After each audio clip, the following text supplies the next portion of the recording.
Apex Legends Saviors launches tomorrow and no doubt everyone's excited. So that's why I'm here to let you know everything that's confirmed about the new season to get you up to speed. Our new legend entering the Outlands will be Jackson Williams, aka Newcastle.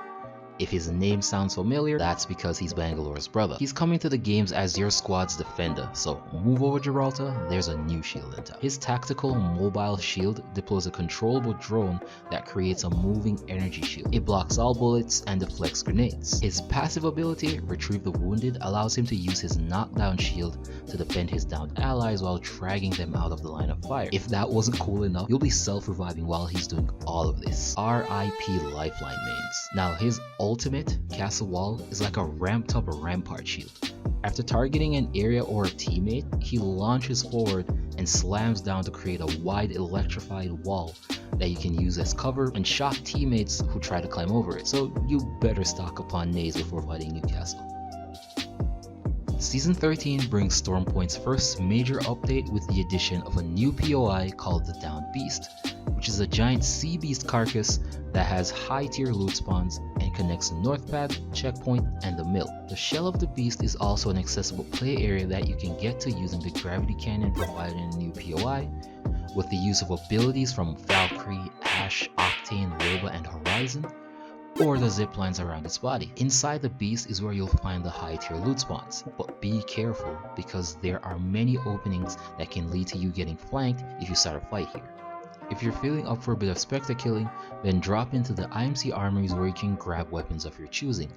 But be careful because once you do, you'll have to go against the specters who guard them. If you survive the wave for 60 seconds, then you'll be awarded with smart loot, which simply means you'll be getting upgrades to your current gear. You can use the launch pad in the center of these armories for a quick rotation, or simply leave through the doors.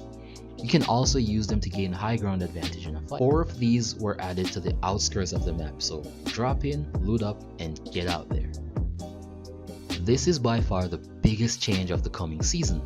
Ranked is getting a major overhaul, and boy do we have a lot to cover, so strap in. In this new system, everyone on a team will receive some RP when one of them gets a kill, as opposed to the old system where a lot of times players would have to force themselves out of position to secure a kill or an assist to net them some points, which normally results in a loss for the team. This makes ranked play a lot similar to the ALGS, where the kills you gain as a team are more important than the ones you gain on your own. The 5 KP kill cap has now been removed as well. Kills are uncapped, but that doesn't mean you can drop a 20 bomb, then die in 10th place and have more points than someone with 5 kills and a win. Each kill you get will progressively net you less points until you reach a capped minimum. If you want to yield more points, you're going to have to play smart and survive until endgame, because now being in the top 3 squads are worth more RP than the kills you gain.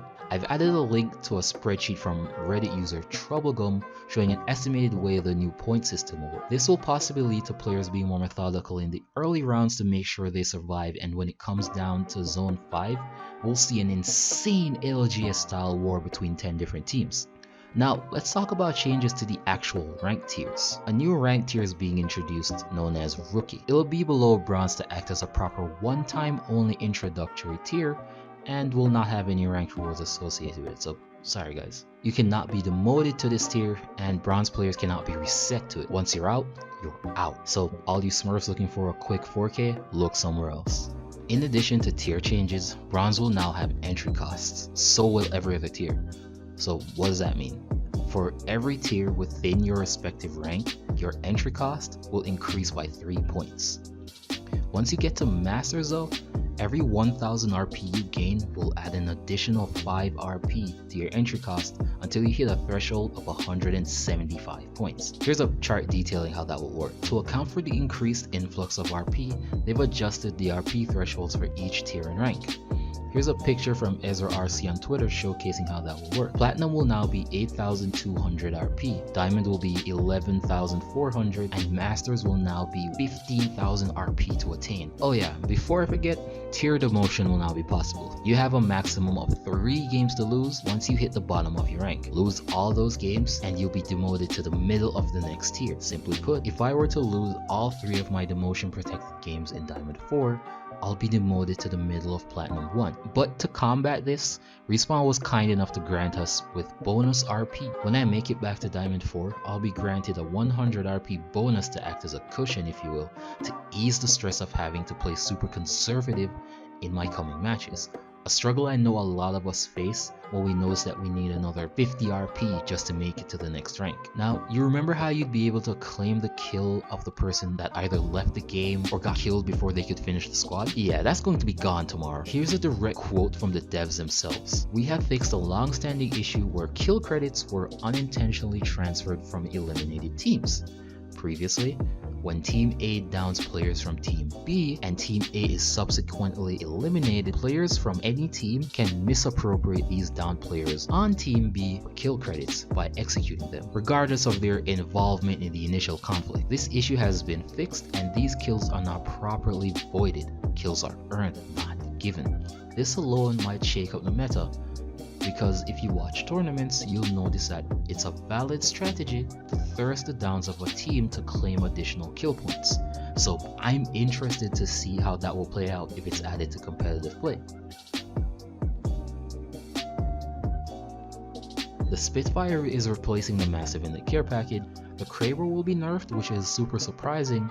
It will now do 140 damage instead of 145, and the headshot multiplier will be reduced. The Devotion has been nerfed, there are some L-Star nerfs, and the scariest thing I feel is that the Rampage LMG and the 301 will be inside the crafter.